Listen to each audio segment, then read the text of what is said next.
কোনো পরীক্ষায় ভালো করার জন্য প্রশ্ন ধরতে পারাটা কিন্তু সব থেকে বেশি গুরুত্বপূর্ণ বিষয়, কারণ না হলে তো আপনার পড়ে লাভ নাই। আপনি পড়তেছেন, আপনি উত্তর জানতেছেন, সব কিছু ঠিক আছে, কিন্তু প্রশ্নে কি চাইছে আপনি সেটাই বুঝতেছেন না, তাহলে তো সমস্যা। তাই চলুন আমরা এখন বুঝবো যে আসলে প্রশ্নে কি চাইছে। This is the go of the world, এটাই পৃথিবীর নিয়ম। এখন বলা হয়েছে এখানে গো কি, ভার্ব, নাউন, অ্যাডভার্ব নাকি অ্যাডজেক্টিভ?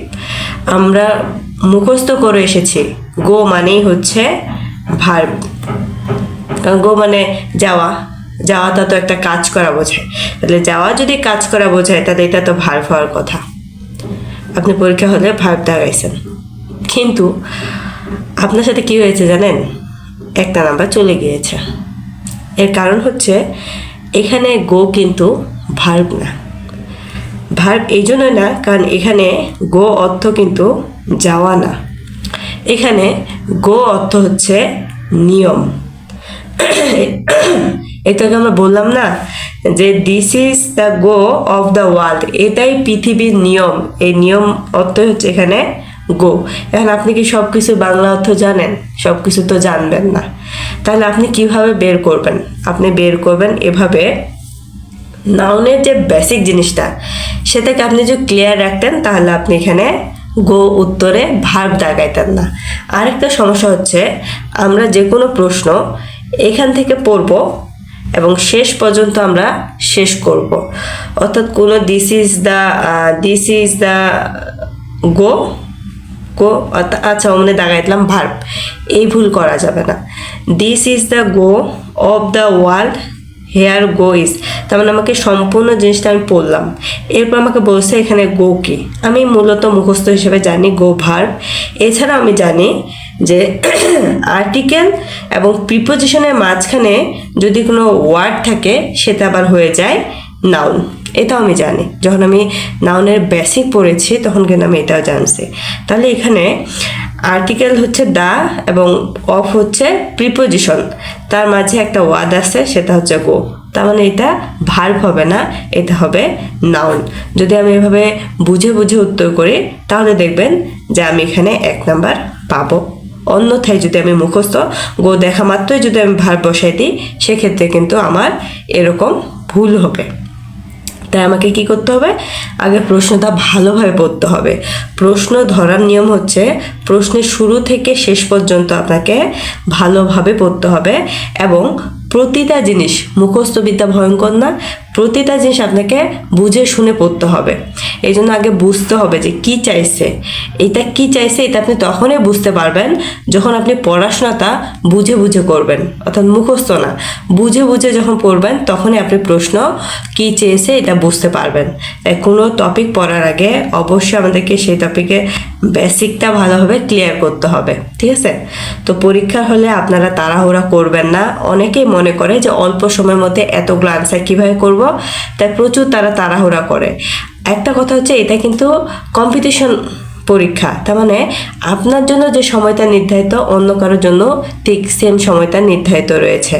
সে যদি অল্প সময় পায়, আপনি অল্প সময় পাচ্ছেন, আপনি এই সময়ের মধ্যে যদি কভার করতে না পান তাহলে অন্য আরেকজনও পারবে না। এটা কিন্তু কম্পিটিশন পরীক্ষা, এমন না যে আপনাকে সর্বোচ্চ নাম্বার তুলতে হবে, ফার্স্ট সেকেন্ড থার্ড, এরকম না। এটা হচ্ছে কম্পিটিশন পরীক্ষা, তার মানে একজন যেটা পারবে না আপনিও সেটা পারবেন না।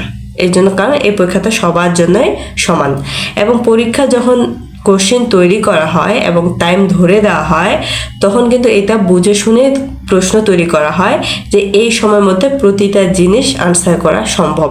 তাই আপনি পরীক্ষার হলে ঢোকা মাত্রই মাথায় এটা আনবেন না যে এইটুকু সময়ের মধ্যে আমি এতগুলো কীভাবে কভার করব। আপনি প্রথমে কোশ্চেনটা নেবেন, নেওয়ার পরে আপনি প্রতিটা প্রশ্ন পড়বেন, ভালোভাবে বোঝার চেষ্টা করবেন কি চাইছে, তারপরে আপনি সুন্দরভাবে উত্তর করবেন। কোনো তাড়াহুড়ার দরকার নেই, আপনাকে ফুল মার্ক পাইতে হবে না। এখানে ফার্স্ট সেকেন্ড থার্ডের কোনো কথা নাই, এখানে কথা হচ্ছে ভালো একটা পরীক্ষা দিবেন, বুঝে শুনে পরীক্ষা দিবেন। এটা একটা কম্পিটিশন পরীক্ষা। আরেকজন যদি সত্তর পায়, আপনি 65 পাইছেন, আপনিও চান্স পাবেন, ধরেন সেও চান্স পাবে। ব্যাপারটা হচ্ছে এরকম। তাই এখানে ফার্স্ট সেকেন্ড থার্ড কোনো কিছু নাই। এই জন্য আপনাকে সবার আগে প্রশ্ন শেষ করতে হবে, টাইম দিয়ে শেষ করতে হবে, এরকম না। আর হ্যাঁ, সময় নষ্ট করা যাবে না, তবে যেটা সময় লাগবে প্রপার সেটা অবশ্যই দিতে হবে, এবং সেই সময় দিয়ে ধরে বুঝে শুনে আপনাকে প্রশ্ন সলভ করতে হবে। তো এই জিনিসটা কিন্তু আমরা অনেকে ভুল করি। আমি নিজেও একটা পরীক্ষায় এই জিনিসটা ভুল করেছিলাম, এবং সেখান থেকে আমরা শিক্ষা নিচ্ছি। আমরা ভুল করব, এটাই নর্মাল, তবে সেখান থেকে শিক্ষা নিতে হবে। তাহলে কিন্তু আপনার পরবর্তী যে পরীক্ষাগুলো, এগুলোতে আপনি চান্স পাবেন। নয়তো বা ওরকম হবে যে এতগুলা বিসিএস দিলাম, এতগুলা অমুক পরীক্ষা দিলাম, তবু পরীক্ষা দিলাম, কোনোটাতেই টিকলাম না, কিন্তু পড়াশোনা তো কমতে রাখেনি। ঠিক আছে, আপনি পড়ছেন, আপনি সব কিছু জানেন, কিন্তু আপনার যে ভুলগুলো সেগুলো আপনি ধরতে পারেননি, আর ধরলেও আপনি কী করছেন, সেগুলো সংশোধন করেননি। তাই এই যে একটা ভুল, যে কোনো পরীক্ষা দেওয়ার আগে আমি মনে করি প্রশ্ন বোঝার ক্ষমতাটাকে ভালোভাবে আয়ত্ত করতে হবে, আর সেজন্য আপনাকে এই বেসিক জিনিসটাকে ভালোভাবে ক্লিয়ার করতে হবে। তো আমরা বুঝলাম যে যদি আপনি তাড়াহুড়া করেন এবং আপনি যদি প্রশ্ন ভালোভাবে না পড়েন, সেক্ষেত্রে আপনার ভুল হওয়ার সম্ভাবনা রয়েছে। আপনি কিন্তু জানা জিনিসটা ভুল করবেন। তাই আপনাকে পুরো প্রশ্নটা পড়তে হবে, পড়ার পরে বুঝতে হবে যে আসলে এখানে কী চাইছে, তারপরে আপনাকে উত্তর করতে হবে। ঠিক আছে, তাড়াতাড়ি দাগাবো, ভুল উত্তর দাগাবো, দরকার নেই। সঠিক উত্তরটা দাগান, একটু দেরি হোক, কোনো সমস্যা নেই। ঠিক আছে, এবং পরবর্তী ক্লাসগুলো রুটিন অনুযায়ী করার জন্য এখন এই চ্যানেলটাকে সাবস্ক্রাইব করেন। আমরা একদমই কোনো কিছু মুখস্থ করব না, আমরা এরকম বুঝে বুঝে সুন্দরভাবে পড়বো, যাতে আমাদের প্রশ্ন যেভাবে আসুক না কেন আমরা সুন্দরভাবে উত্তর করতে পারি ইনশাল্লাহ।